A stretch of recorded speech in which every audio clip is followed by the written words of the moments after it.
ఇక మొదట్లో ధీరజ్ చాలా ఫైర్‌లో ఉంటాడు. చందుని చంపడానికి ప్రయత్నించిన ఆ లారీ డ్రైవర్‌ని ధీరజ్ గట్టిగా బంధించి గట్టిగా తిట్టుతూ ఉంటాడు. ఎవడో నిన్ను పంపాడు రా నీ అన్నయ్య జోలికి ఎవడు వచ్చాడు అని అడుగుతాడు.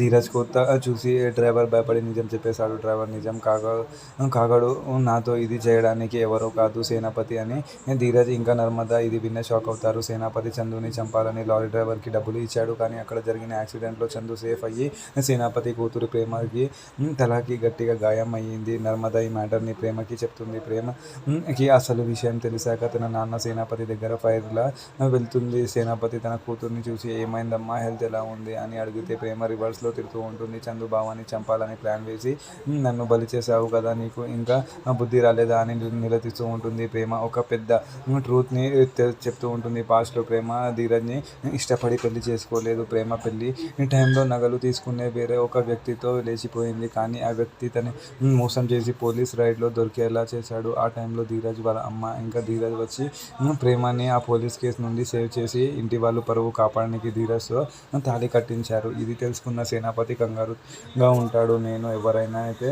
శత్రువులు అనుకున్నానో వాళ్ళే నా కూతురు పరువు కాపాడారా అని బాధపడుతూ ఉంటాడు. ధీరజ్ గురించి చాలా చెల్లెల గురించి తప్పుగా అనుకున్నందుకు పశ్చాత్తాపపడుతూ ఉంటాడు. మన నెక్స్ట్ ఎపిసోడ్‌లో ఏం జరగబోతుంది